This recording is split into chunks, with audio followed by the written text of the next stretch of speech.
welcome back to my YouTube channel, because spreading the goodness will create good vibes. Today we're going to talk about the tips to answer IELTS question. I invite my friend Stephen Keen, who is working as an English teacher in Melbourne, and he will give you tips to answer IELTS. Check it out!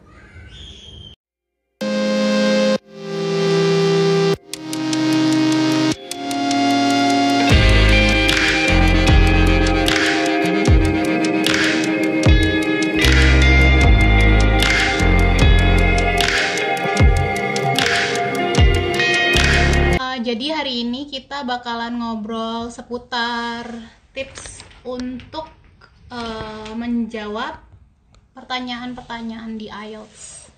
Nah, itu dia ada Stephen-nya. Okay, we will start now, alright? This platform, I made this platform because I want to gather all informations from all of the people who have experience to share about what do they have and how to answer the questions in IELTS, especially in the 4 bands: speaking, writing, listening, and reading. I almost forget. Okay, I will invite Stephen now. I would like to introduce to you Stephen Keen. He's my friend. He's an English consultant. Also, he is tutor, teacher for international students who would like to prepare for the program in their uni, like in master or in PhD level. So Stephen came from I'm sorry, Indonesian English. He's always fixing my English. Anyway, I'm not from Indonesia. Stephen is not Indonesian, of course. He's a Kiwi from New Zealand. So today we're going to discuss about the tips for us to answer IELTS questions. So yeah, let's start it. Okay, apa kabar? Baik-baik. So what should we start with? Which band do you want to talk about first? Or is it general tips or? General tips, study hard. Okay, so let's just go through things bit by bit. I would say, generally speaking, the obvious to do if you want to improve your skills is, study more. But if you want to improve writing, you need to, of course, do writing. If you want to improve reading, you need to do lots of reading. If you want to improve listening, you need to do lots of listening. And same with speaking. So it's quite obvious in that respect. Let's go through things one by one. So writing. I think one of the biggest things for people learning to do IELTS writing is to learn the structures. So task 1 and task 2 are quite different in some aspects, but in some way the structure is kind of similar. I'm not so sure how Indonesians writing is, but I imagine maybe in some ways similar to a lot of Asian cultures, that they tend to go around the point before getting to the real point. Exactly. English writing is very direct. So we're going to tell you what we're going to say. We say it, and then we tell you what we just said. So you will get the message 3 times throughout a piece of writing. That's particularly important for part 2, but to some extent in task 1 as well. So the task 1 writing, you are writing about a graph of some kind. You need to have some short introduction. So you will talk about the first sentence will rephrase the question that you are asked about the graph. So you just, you can use similar words. You change the grammar a little, maybe have synonyms of the same words, but you're basically saying the same thing as what the question is asking you. And that's followed by the second sentence. Both, you only really need 2 or 3 sentences for an introduction. The second sentence will say, what's the overall trend? So what's the biggest thing you'll see? So you might see some small fluctuations and so on, but what's the overall trend? Are they going down generally, or are they going up? Something like that. So you can give an overall trend from the beginning time until the end time. The overall graph has gone up, even despite small changes. And then we move on. That's your introduction. Your introduction has that rephrasing the question and then the overall trend. That's all you need for an introduction. Then your next paragraph focuses on the biggest features in the graph. So you can talk about whether the graph, it's very hard to do without actually looking at a graph, but whether a graph has this part has gone up, and while at the main time this one has fluctuated, or this one has gone down. So we look at the overall biggest trend in the second paragraph, and it's only then in the next or last paragraph that you talk about some details. So basically you're going from the biggest to the next and then to the smaller details as you go through the passage. I could definitely say a lot more about task 1, but it's a bit hard to do without graphs as well. But let's talk about part 2. Task 2 in writing, in some ways, is similar to that. You're given a question, often asked for your opinion or asked advantages, disadvantages, and so on like that, about a specific topic. I hear loud noises.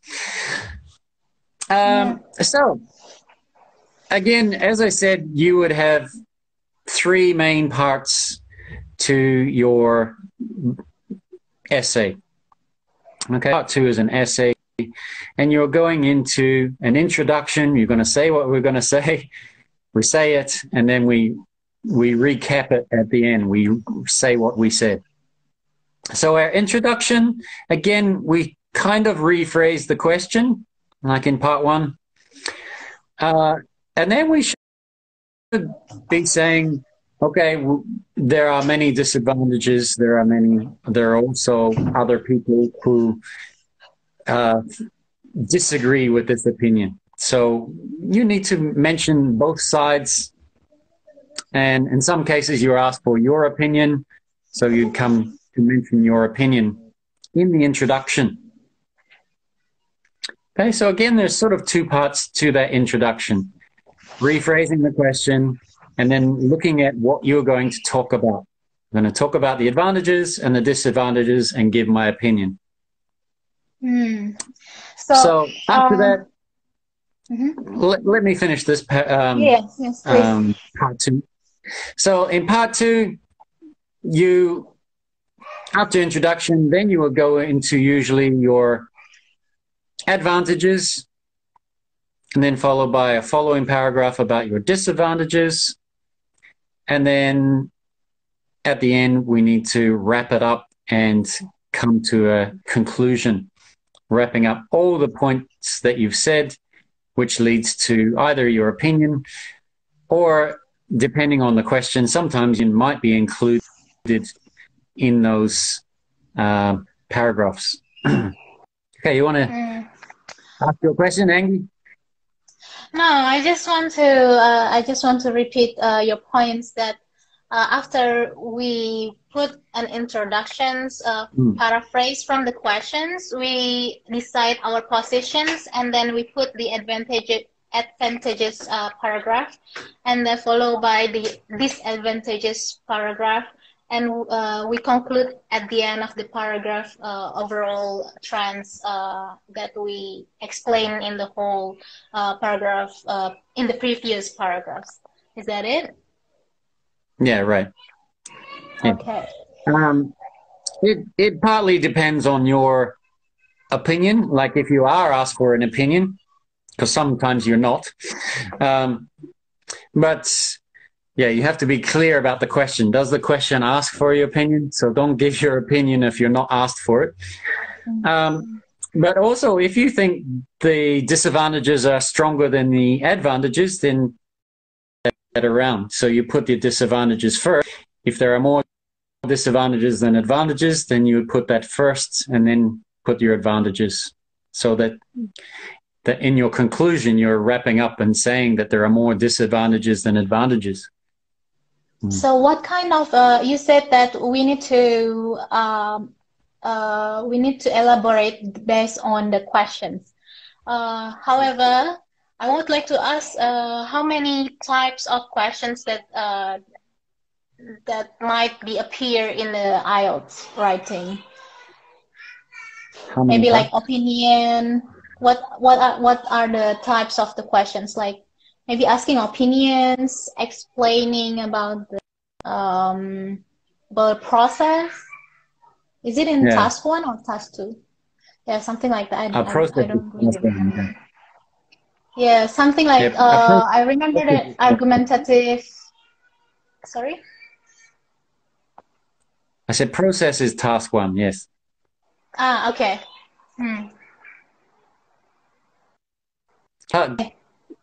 The task 2 is an essay. Yes. Yeah. On a task question.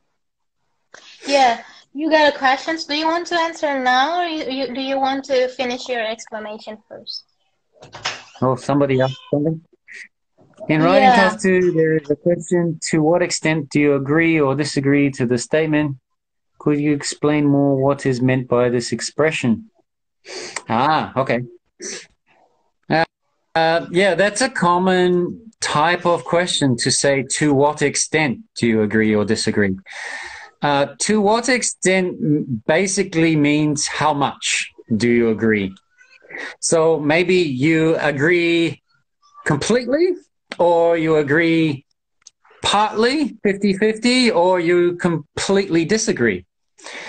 So that's really sort of the idea of to what extent. Who is that? Winnie? Wendy? Weedy Hi, Wendy. Can you say that in task 1 we should be able to describe data? Yes. And in task 2 you should write an argument. Yes. Overall, that's correct.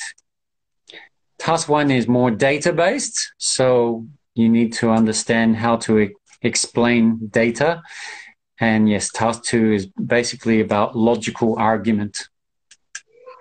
Also, she asked that in writing task 1, can we add our own opinion, or it should be totally describing anything shown in the graphs? Good question too. Yes, I see that now. Okay, so task 1, no, is not opinion. You are relying on the data itself. What does the graph tell you? So we don't start to give opinions about what that means to us. As far as IELTS goes anyway, maybe when you're in university, you would be expand on that and sort of lead to your own opinions and your own ideas based on that. But in IELTS writing, it's just the facts? What does it tell us? Oh, so many questions, Woody. So to explain, to what extent then we have to provide strong arguments in both sides? That's a good question too. All right. So if I strongly agree, oh, she has many questions. She must be preparing for the closest IELTS examination. Yeah. If I strongly agree for something, then obviously you would have more advantages than disadvantages for something. And more for than more against. So you only have to have a balance if you have a balanced opinion that you think, well, to some extent it's correct. Like it's partly correct, partly incorrect, and you have a balance. It really depends on your opinion. So typically you are more often strongly agree or strongly disagree. So you can have a bigger advantages, small disadvantages, or a big disadvantage and small advantage. It's depend on your extent. So that's all for today, the tips to answer IELTS questions. If you feel this video very useful for you, you can give like, share, comment, and subscribe.